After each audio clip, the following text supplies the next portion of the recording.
micro targeting as it is phenomenal, because you go warm up the neighborhood, and by branding yourself, you're going to find a better response. If somebody has seen you before, or if they've seen something similar to that brand, they're going to associate with that and have a response to it as more trust is built. So if you can come in prior to door knocking and have a billboard that's close that they drive by in and out of their subdivision, or have that mailer that touches their mailbox right before you go and start door knocking, you're going to get more brand recognition before, which with brand recognition, we all know builds trust.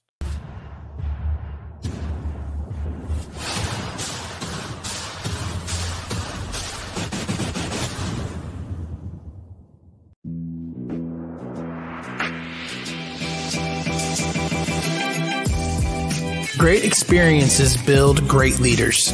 Great leaders build great teams. This is Building Great Sales Teams.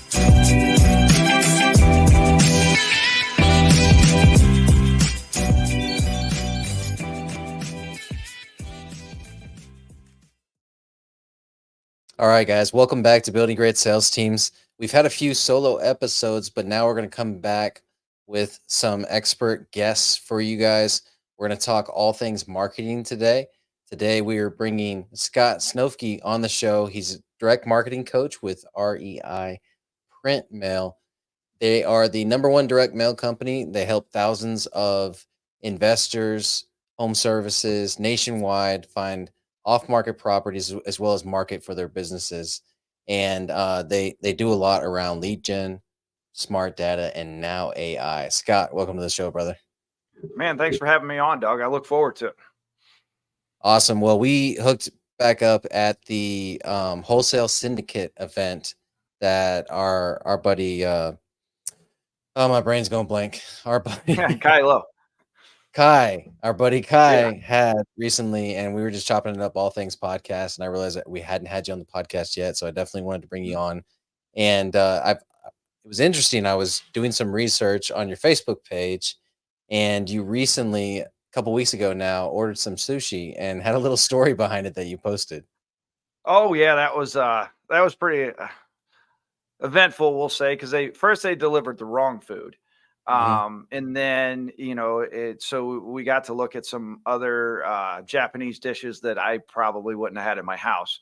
And then we finally got the right food, and then they just dropped off 2 bottles of something.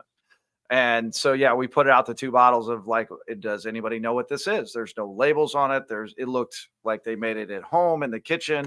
There was no Surgeon General's warning, and so it's like, wait, is it some type of soy sauce? Do we dip the sushi in it? Is it, and finally, thanks to Facebook, because we all do it. It's how we network and learn things quickly, and we go to the masses with what we have. And so that's what, I just stuck it out there. Turned out that it was like a ginger tea. So needless to say, for the next 4 or 5 days, I was a little hesitant, but I kept putting it in my morning shake. It's like, I didn't want to put the whole one in, just in case. And so, yeah, it was actually about a 3-day event that turned into. A lot of laughter in our house, because my wife and I pick on each other nonstop. And there's times that people ask her, it was like, why haven't you killed him yet? And because I'm pretty sarcastic. So. Heck yeah, brother. No, I'm looking at it now, and it looks like the naked bottles, the naked it does. juice. And so that makes a ton of sense now.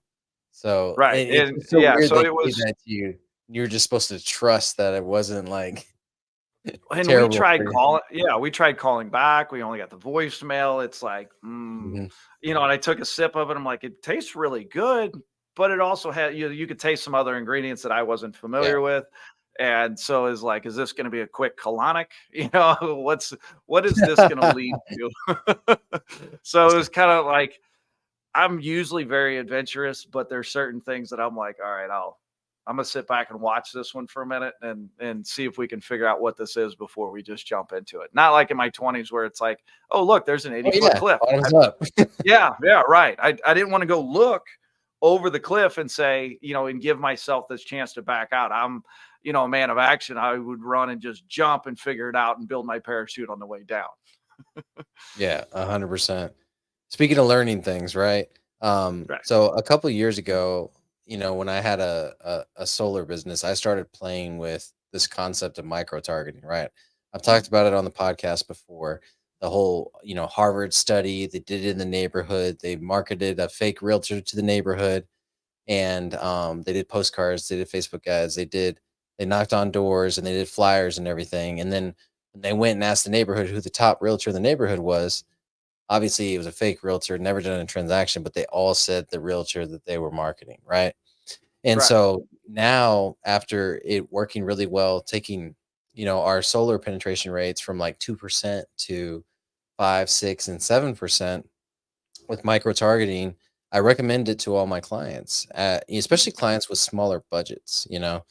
because it's like you want to hit a prospect as much as you can before you actually talk to them to warm them up, right? And we call it warming up a neighborhood and door to door. And so, what is y'all's approach on that? Is it something that you regularly do, or is that old news now? No, I mean, that's something we definitely do, inside of so we have, REI Print Mail is a Hmm. brand, that Graphics Connections Groups has. So Graphic Connection Group is, kind of our mothership. Jeff Charlton that owns all of the he's bought, I think it's between 17 and 20 companies now. And of those 17 to 20 companies, it's been publishing companies, embroidery companies, printing companies, that he's brought in all under one roof. But inside of Graphic Connections Group is, our business accounts that we market for, roofing and solar and stuff like that. And the micro targeting as it is phenomenal because you go warm up the neighborhood, and by branding yourself, you're going to find a better response. If somebody has seen you before, or if they've seen something similar to that brand, they're going to associate with that and have a response to it as more trust is built.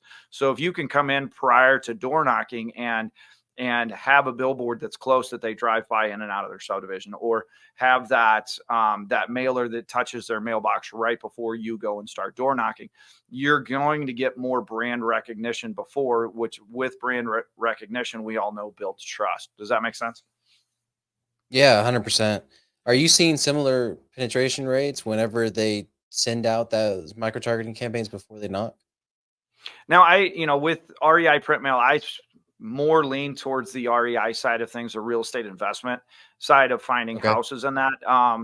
Targeting, when I talk to Brian Charlton's our expert on that, and when I talk Okay. to him and sit down with him to give him those, the roofing and the solar experts and that are Mhm. they're doing that. He has 4 or 5 different data companies that he can go in and utilize, and then utilize AI to find and target them. I Nice. don't know what those numbers are off the top of my head, but I know that the repeat business that we get back from them then ultimately tells us one thing, that it's absolutely working. Beautiful. So last week I did a podcast on if I were to launch a product nationally, how I would launch that, and this is like holistic.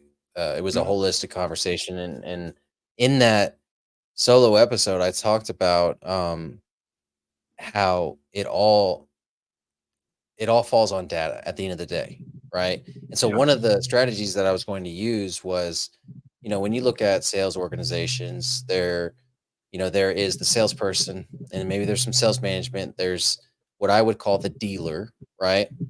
And then sometimes there's a distributor, which is in between the dealer and the actual product. And that's for legal reasons. It's also for reasons that the distributors are better at managing large dealerships and hundreds of dealers at a time, right? Right. And so, but at the dealer level, like partnering with sales orgs, right? Or partnering with referral partners, in a more simplistic sense, when they refer you somebody, you are now getting that data. So I had kind of two avenues that I would take. One is a, straight data play, where anytime that, let's just say I was a solar company, somebody signed up for a roof, right? And I was installing them for the roof, and my solar referral partner automatically would get zap that data, that there's a new roof being put on at this location, this number, this address, all that good stuff, right? Obviously would have an opt-in process for that. But anyways, so I feel like that's kind of been a gold rush for a while, you know, and now a lot of people are just becoming privy to it that, hey, you know, while print mail is your main business, I feel like the engine behind that business is the data piece. Am I Yes. often saying that or? No, that's exactly it. So as we grew in REI, so we've been about 9 years in business in the REI space, real estate investment side of things. Once we saw that niche was needed for direct mail to generate the response from the seller, as we grew in that space with some of the best mail pieces out there, the most creative, creating curiosity coming out of the mailbox to get that red rate. Um, as we grew in that space and started to get more market share, we saw it, writing on the wall. You needed two things. You needed the back end of the to help the response rates, the inbound marketing and all that, somebody to qualify that. So we went and bought a inbound call response center that can filter all Mhm, qualified leads. And but the front side of that, where does it, ultimately, where does the river start? At the tributary. And those tributaries were all the different data sources that we were bringing in. We saw how fast, in the knowledge inside of the data, how fast data was growing, and what you could gather from data being gathered around the room or around the world. I mean, if you look at Tesla itself, it's not actually a car manufacturer. It's a data gathering manufacturer. They make more money in the data that they gather than the cars that they sell.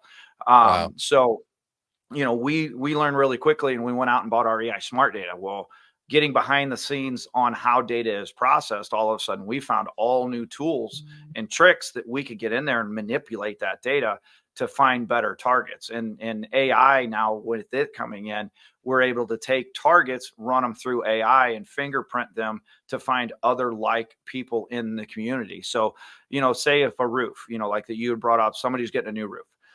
So we Mhm, can go through and find out how old that house was, what the demographic of the financials are inside of that house. mhm. When was the last time various roof was replaced potentially, or you can find all of those things out and then go and target and find with AI and go find other like people that are in that same scenario. So you don't have to do what they call, a lot of people do, is EDDM, is every door direct mailer. It's a cheaper Right, way to do right. it. You can get postage for like 17 cents. You mail it out per route. We can take that Yeah. tactic, or we can go in there with AI and data and make data driven decisions and only maybe target 50 to 100 of them. And we're not hitting every one of them, even Qualify. though, yeah, yeah, more qualified leads. But the EDDM works really well in situations because then you get neighbors talking. Because Mhm, like if I see that, I get a roofing ad, I pick on my one neighbor that is the only one on our street that hasn't gotten a roof yet. yeah. And so I send him a picture of him like, hey, do you need this? So there's organic marketing that even happens by just getting those mailers out there. There's the neighbors are going to talk, and the neighbor knows which neighbor needs a roof. So, getting in there, whether you're targeting or you're blasting a whole area by a community, but you can go with the data is like, which community do you blast? So you want to go and find those properties that are 19, 20 years old, that where that subdivision was built. Through data, you can find those really quickly by the age of the house. Well, and what I love about that is you can zoom out as much as you want, right? Mhm. So if let's just say you're a national company, you can start looking at, okay, we're getting really good penetration rates, or we're making a lot of sales in these zip codes. Those zip codes have these demographics, and just like you were talking about, that creates a thumbprint. And then now you can go grab all those other zip codes.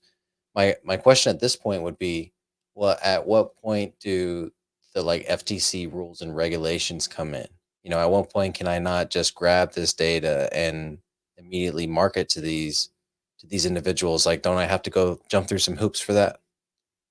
No, no, this is public data. This is county records. It's Okay. we're harvesting it directly from the county and then manipulating it into what, their tax record, stuff like that. This is all public data that we're grabbing. So you can jump on, once you know how to manipulate a certain data set, like a prop stream or REI Smart Data or list source, and you know what filters tend to bring to light your potential targets, then we start Okay. manipulating those filters and teach you how to utilize them. And then there's other data professionals out there that specifically target for these areas. But, the beauty of that is once you have that, then there's an Mhm. AI program that you can run it through. It'll actually score them and say how likely they are to buy or sell either their property, or whether, they how likely they are to buy the product that you're looking for. There's all kinds of indicators out there that you can start to manipulate to find who's going to be the most qualified buyers in that area. Man, it makes a ton of sense, but I don't know where I'm getting this from, right? Maybe just being on these mastermind calls that you and I are typically on. I thought maybe it's just texting. When you text someone, Yes, you have to have their okay. So texting, that's cold the calling. difference. Yeah. So Okay. step into that really quickly is first, one of the things that why we focus on the mailbox. It's the most trusted source of paperwork, and that, everybody goes to their mailbox, especially Generation X and the boomers that own 90% of the house, or not 90, what's it, 70% of the houses out there are owned between Yeah. those two generations. They still go to the mailbox every day. Last trusted resource was a newspaper. So getting into coming out of the mailbox is, the post office isn't going to tell you, no, you can't mail something. So there is no do not mail list. It's the Okay. only time you have a do not mail list is if you don't want to retarget that person due to the fact that you've already had a conversation with them, or, they're a Right. crouchy old, badger that's just like, get off my Yeah. lawn all of the time. It's But more your when you preference at get that point. into things that the FCC actually controls of, cell phones and radio waves and stuff like that, now you're getting into where you have a do not call list. So you cannot Okay. go cold call everybody that's out there. You have, stop texting and that, and the, what is it, the 10 DLC or whatever. Yeah. That's where you jump with somebody that actually is up to the laws with texting. We typically stay Mhm. away from them because of all the rules and regulations and how easy it is to get in trouble. I know I was at boardroom last year and was talking to a fellow that was looking at $1 million lawsuit due Wow. to texting, because Wow. he just kept walking through, was told no multiple times, but he just like, I won't get in that much trouble. And he turns out he got in quite a bit of trouble. He settled for $1 million. He was looking at a lot more. So, in those situations, you have to be careful of how you're gathering the data and then what you're doing with it. But oftentimes, if you speak to the right people that are in the know in those areas, and that's where you catch up with somebody like me, I can point you towards Kai Lowe that is very familiar with Mhm. it, or you catch up with Doug. He's got plenty of people that will help you walk through the proper regulatory issues that are assigned with cold calling or direct mail or any, and then also with texting. Did that Yeah, that's what I clarify love that? about yeah, absolutely. That's what I love about direct mail too, is Yeah. it's safe. Mhm. It's as safe And as you and can it's get not in going marketing. anywhere, Yeah, and you know? it's really not because I feel like and this is very much like in-person sales and now Zooms because the Zoom is the phone call, kind of the archaic phone call, even though it's not, but I still get to see a person and it's not Right. just I get body language, I get all these things that we want to connect again. And this is the closest we can get without being in the same room together, right? And so Mhm. I feel like the old school is often going to penetrate better just because it's not done as much anymore, right? And so there's so many people out there that are like blasting Facebook ads and blasting text campaigns and email campaigns and everything else. It just looks like white noise after a while from Right. a consumer standpoint, you know? But when that Well, and then if you break it down too, when I, said Mhm. the Generation X and the boomers that own the majority of the houses, their last trusted news inlet was a newspaper, something physically in their Mhm. hands. And Mhm. we go back and we look at where do scams come from? They come from the cell phone, they come from the internet, they come from Yeah. various areas that can get to the masses quickly. Nobody ever Scammers are lazy. really expects scams to come through the through the post Yeah. office. It's, as they say, I mean, they're out there, but it's just a more trusted resource. So, and then Okay. if you can lean into them and come in from a point of teaching, or, like I just created a joke mailer that, just, it has a joke on the outside, like the Laffy Taffy. It has the answer on the Okay. inside. It generates that red rate, but it also puts them in a different mindset that gets that little giggle out of them, and it sets it Dude, the aside from everything else nostalgia. that they're looking at. Yeah, It's simple little things like that that most people are like, oh yeah, I want to buy your house for cash. Everybody's yelling that at the white noise. So let's think outside of right. the box, and how do we get out of the mailbox? How do we get past the trash can? And once we get past the trash can, how do we get that red rate and then that engagement? Those are things that we're keeping KPIs on. So we know what mailers and what thought processes are currently working, which ones used to work, and how to Mhm. manipulate those simultaneously, and help you get through competition in the area also. Man, I love this conversation because it's very intentional in the sense of if you have a prospect that is in that boomer demographic, something like you just said, the joke and the answers on the inside. I mean, that's so Right. nostalgic. And even for me at 38 years old, like that's nostalgic for Right. me because I remember eating the ice cream and the joke was on the other side of the popsicle stick, you know? Right. And Yeah, anytime you or can take Laffy people. Taffies were on the inside, or Cracker Yeah, Jack boxes even further yeah. back. You It's had to just get in there to get the prize out to get to the jokes, and then they were on the backside, or was it the old bazooka bubble gum even further yeah, back?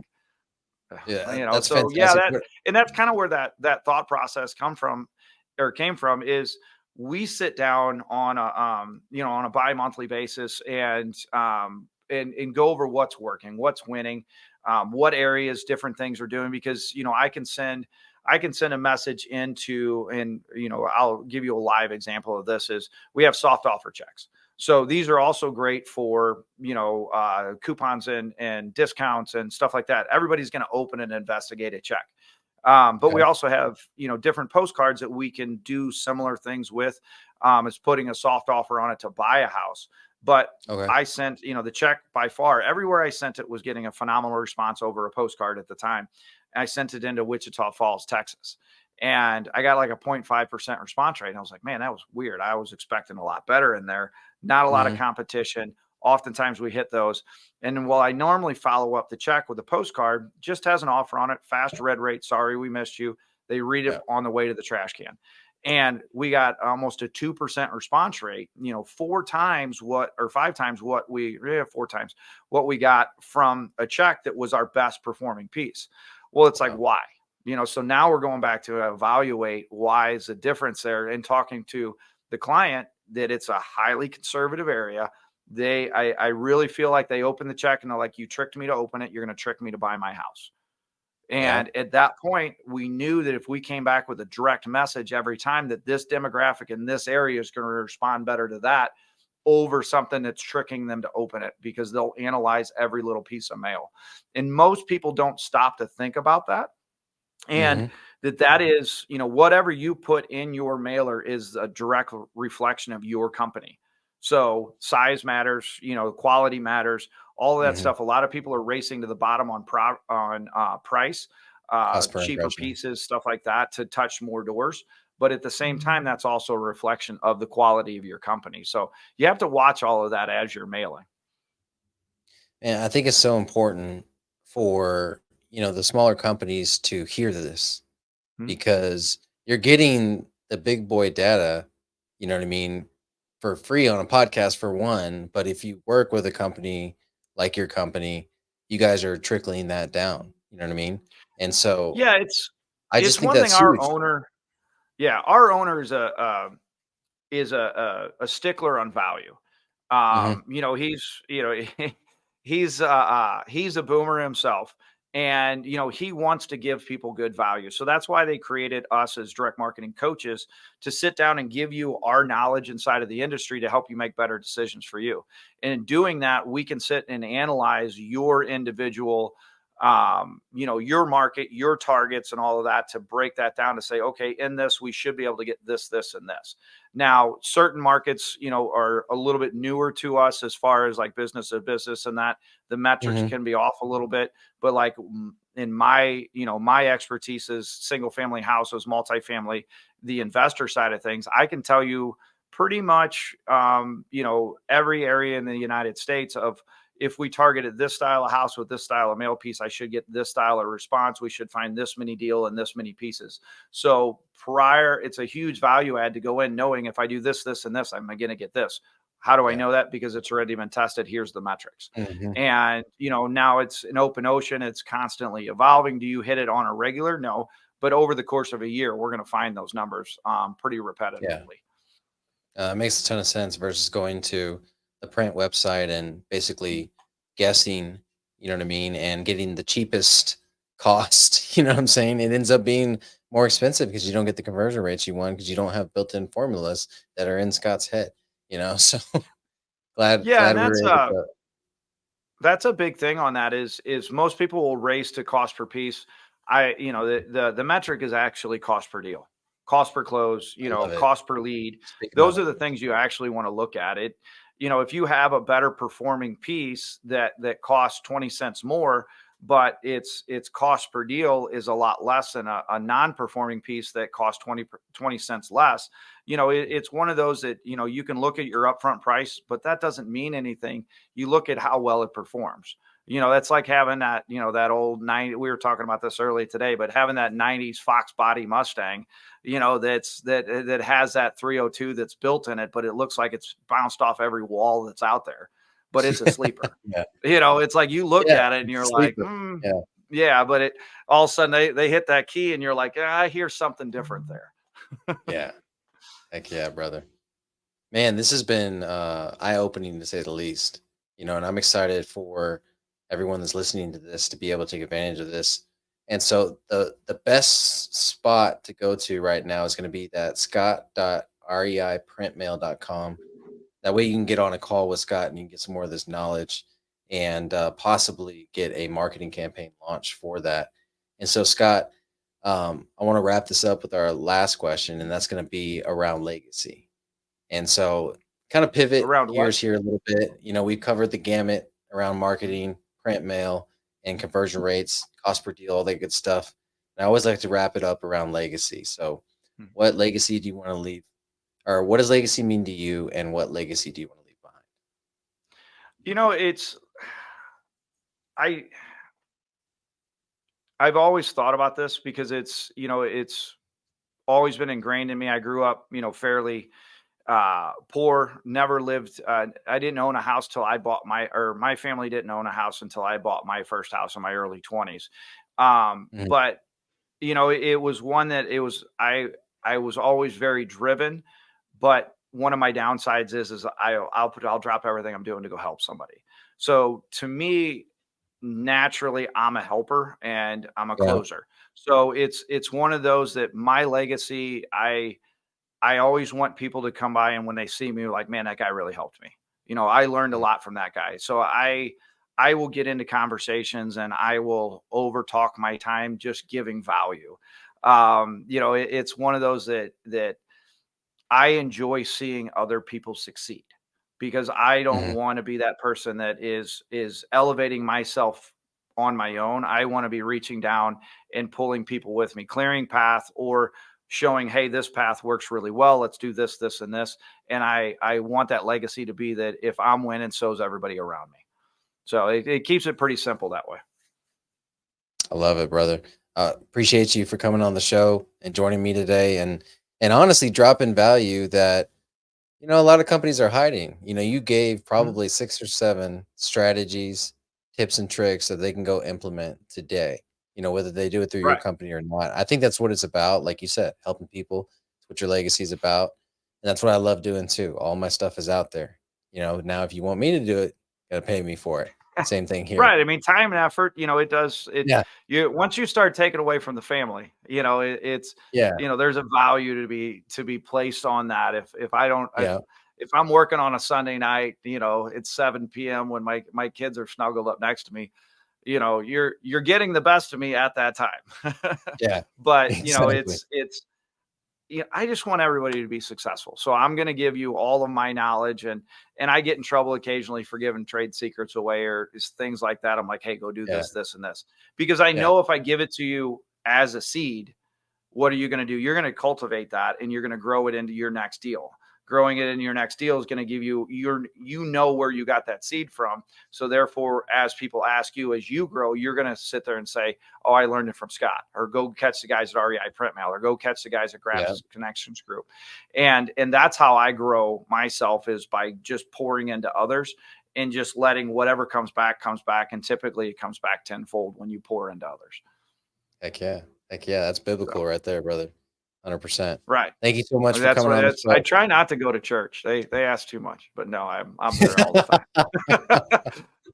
It's We like appreciate Sunday you morning. coming I'm on like, the show. kids, what are we doing? They're like, we want to go to church. I'm like, all right, let's go. But grab the That's golf cart. awesome. We're taking the golf cart today. There you go.